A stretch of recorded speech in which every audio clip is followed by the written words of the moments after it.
Claim Your Inheritance, March 25, 2017. By Lisa Gawlas. Webpage, www.mysoulcenter.com. Swim free.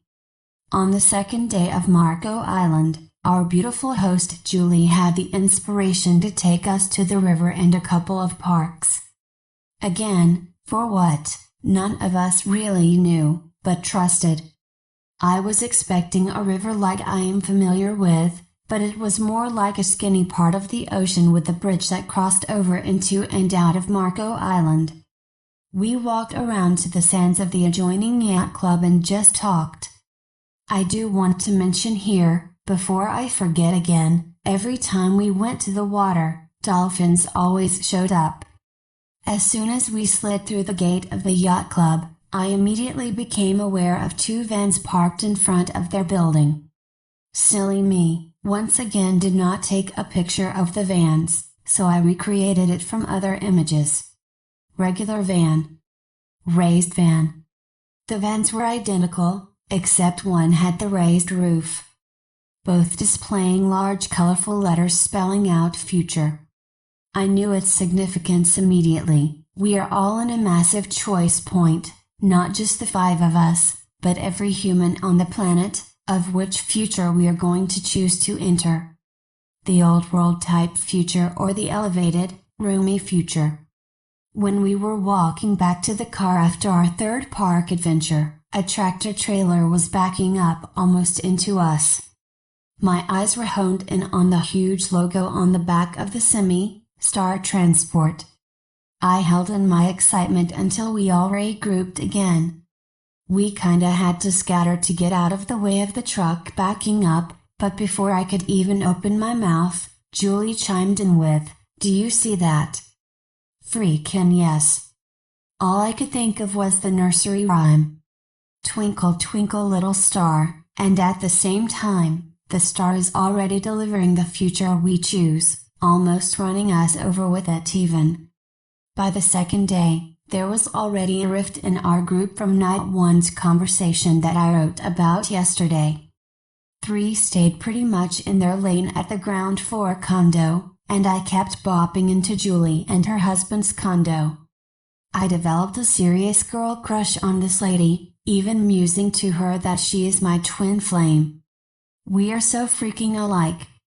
We process the same way. We bounce through incoming information the same way, and neither one of us are bashful about readdressing non-truths in the attempt to raise the playing field for all.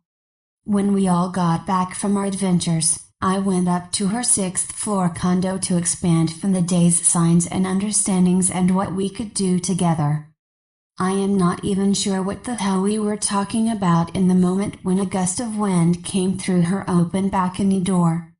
Fluttered the stack of newspapers her husband had been reading and set on the floor, but that one took a sales flyer that was in the middle of the stack of papers, flung it out of the stack so neatly, and it landed in front of us in a position it was readable, not upside down or facing away from us. This sales flyer had a folded lip at the top declaring, "Your wishes on command." We both dropped our jaws. It was already evident from just the 2 days we had been together. From the moment we all got together, we had started talking about a channel that was familiar to all of us. I explained that long ago, I used to read his sharings, but stopped when they became so bogged down with sales pitches that I could not even find the message in his emails. I had not read or even seen his postings in many years. Don Chino, someone that very day, posted something on my Facebook with a link to his channel. Holy shit. That is just bizarre in its timeliness. This happened before this Wish on Command, Star Transportation Declaration events.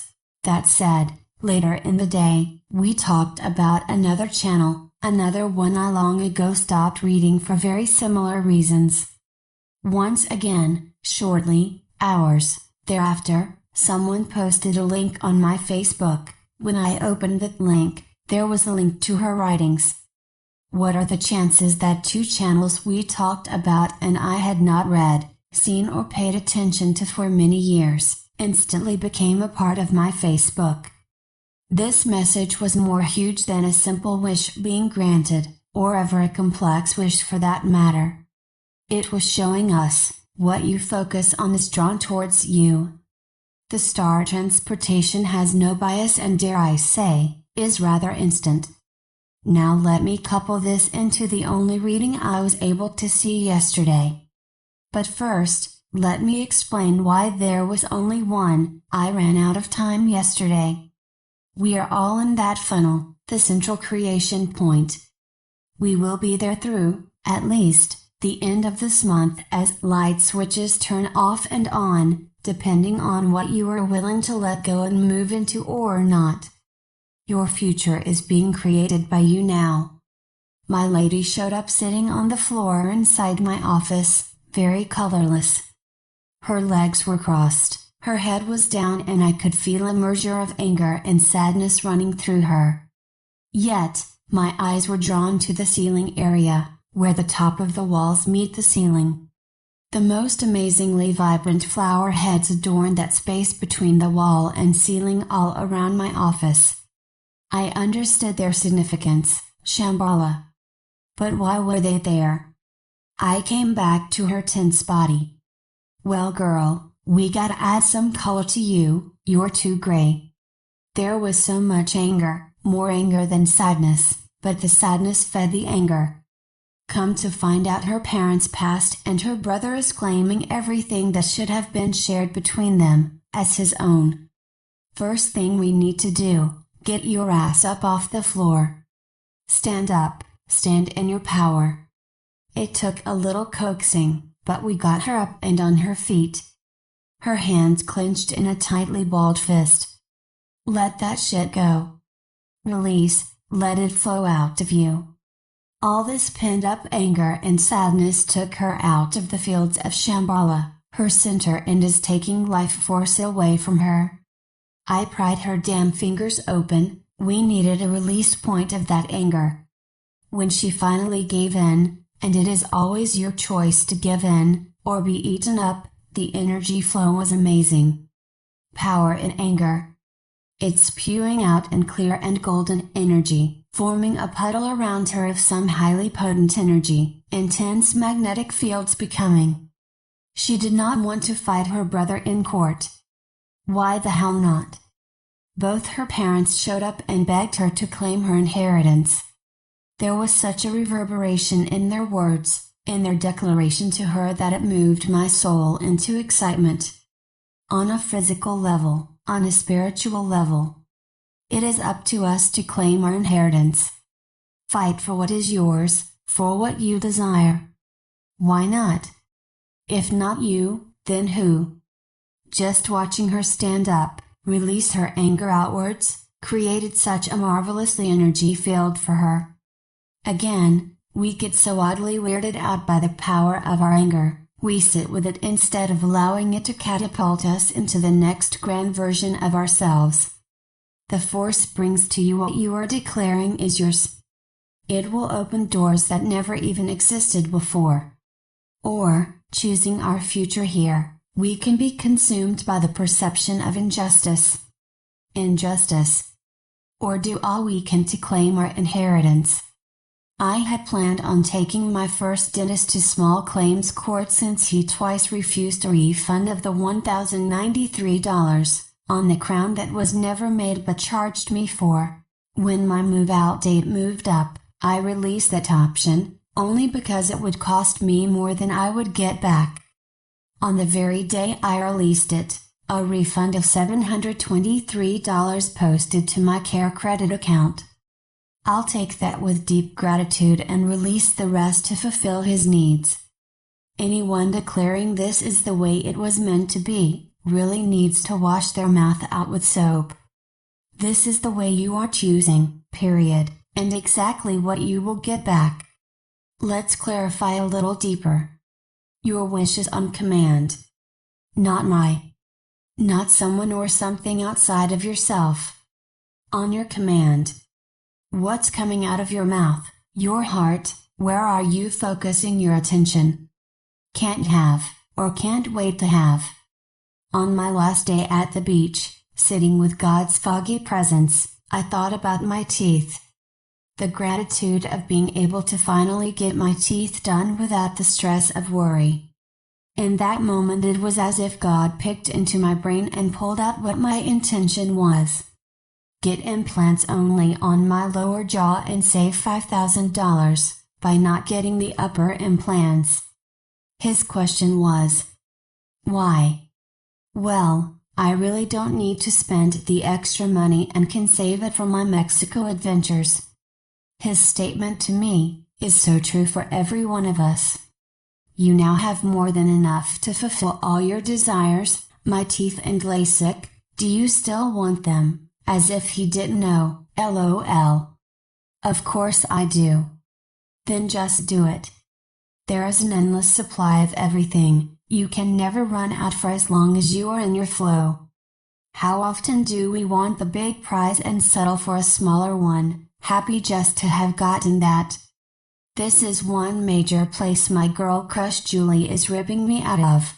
Smile, she does not settle for anything less than wonderful. In planning our workshop, the one thing that was crucial for us, for me, was secluded. Some place where we are not mixing other people's energies into ours, like big hotels and stuff. Neither one of us wants to do the outhouse thing. I want running toilets and electricity and Wi-Fi, damn it. I about shit when she sent links last night of this freaking amazing luxury resorts, so secluded, so oozing the beauty of our world on every level. Her forte is planet Earth. She has been taking people to sacred sites throughout the world for a while. Other than Canada, I have not left the USA, yet. The first link I opened I about had an orgasm, brought on by shock. LOL. Just look, www.luxuryretreats.com, vacation rentals, Greece, Zakynthos, Agios Nikolaos. There were 8 more links, one other in Greece, several in France and one in Spain that were as insanely beautiful and secluded as the other. OMG. Heaven looks and feels more beautiful than I ever allowed myself to dream of on this earth. And why not? I couldn't even reply to her yesterday, I was knee-deep in process, thinking about money. Not so much my own, but yours, those who would want to spend 2 weeks with us here. It is truly amazing how ingrained lack is, not even in our individual selves, but in our perception of the world and most people. We are in a massive choice point. Do we build heaven from the energy of lack and not enough, or go full throttle into abundant beauty and every comfort and possibility? God is limitless, and then, it goes to say, so are we. If we dare. What future are you building right now? I love you all so freaking much. Hugs. Of life-changing stories to and through all. Lisa Gawlas. www.mysoulcenter.com